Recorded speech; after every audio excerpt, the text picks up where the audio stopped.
The Eater by Robert A. Gray. Our story begins with Jared, who is walking home Halloween night with his big bag of candy. Despite being 16 years old, Jared still loved to go trick-or-treating for a multitude of reasons.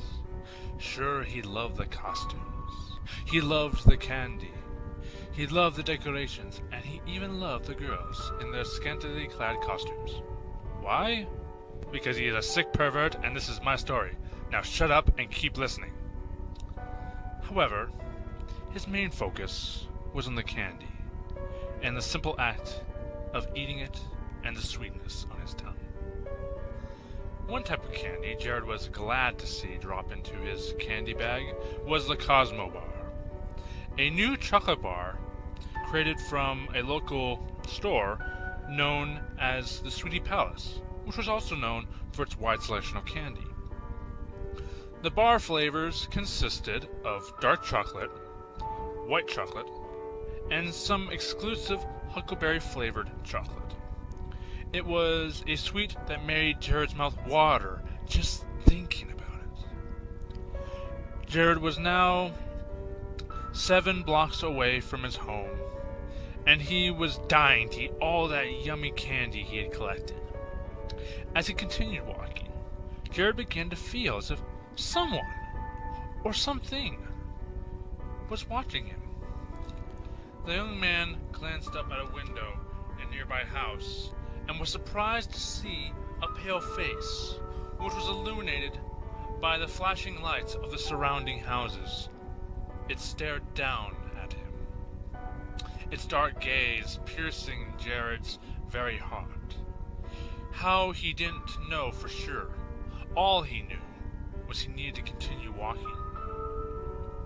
He walked for another block, and for a while the feeling of being watched had subsided, allowing him to feel calm and relaxed. Or so he thought, but moments later it had returned, and his stomach lurched with fear.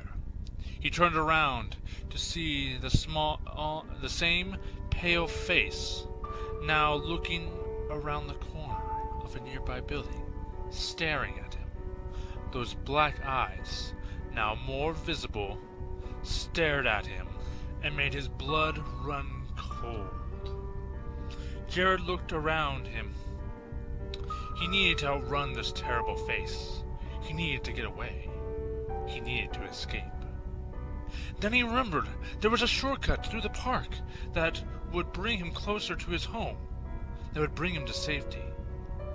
So he ran through the park, around the man-made pond in the center. He could still feel the thing stalking him, but when he turned around, Jared saw nothing. Had it stopped following him? Was that creature going to leave him alone now? He began to walk away, and as Jared did, he noticed something in the water of the pond. The boy glanced down and beheld an awful sight. Looking back at him was a pale face. It had pure black eyes, with no iris and no sclera. Also, it seemed not to have a nose either. However, Jared didn't see much more of those frightening features, for soon he was back to running for his life, running for his sanity, running just to get away from the horrific monstrosity. As he ran, other onlookers watched Jared, only be puzzled by his plight. Finally, he reached his home. As soon as Jared ran inside, he shut the door and locked it with the deadbolt. He shuttered the windows. He ran up to his room and sat weeping on his bed, with his bag of candy next to him. He wished his parents were here with him, but they had gone on a trip and wouldn't be back for another few days. Hours passed, and all the children went home from their trick-or-treating. The neighbors turned off their lights, shutting their doors, and went off to sleep.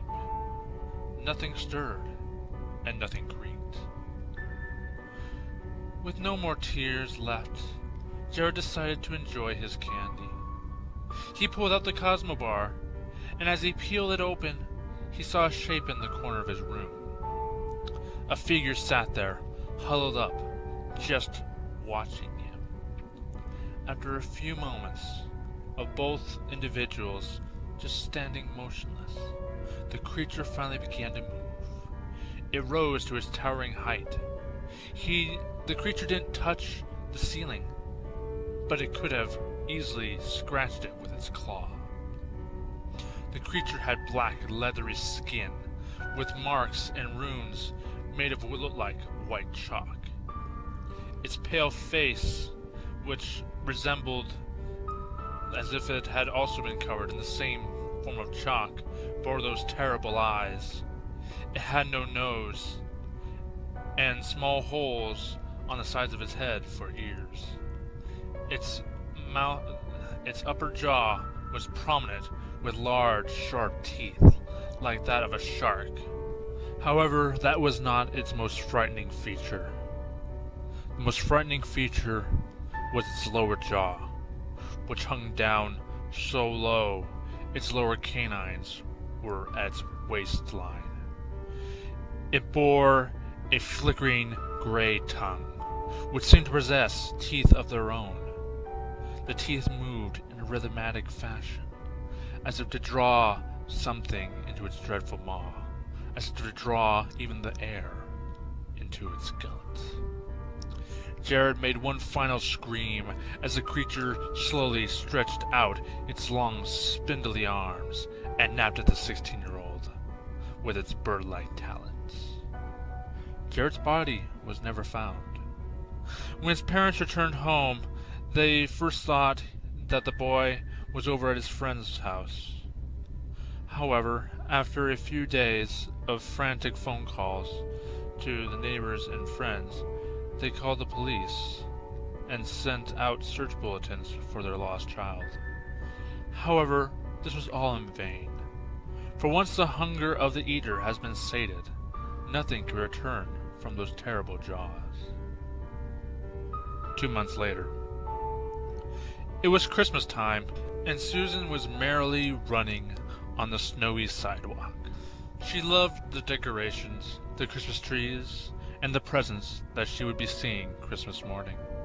She even enjoyed watching the Santas in front of the stores with their jingling bells and red donation cans. Susan then stopped next to a blank, undecorated house. The family that had lived there had moved last month after the disappearance of their son. Now the house was for sale and just sat there empty and desolate during this festive time.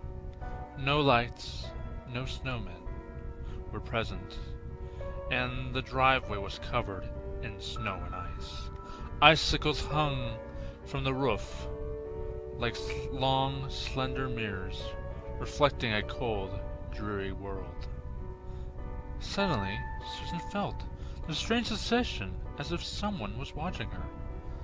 The little girl looked up into one of the bedroom windows to see a face looking back down at her.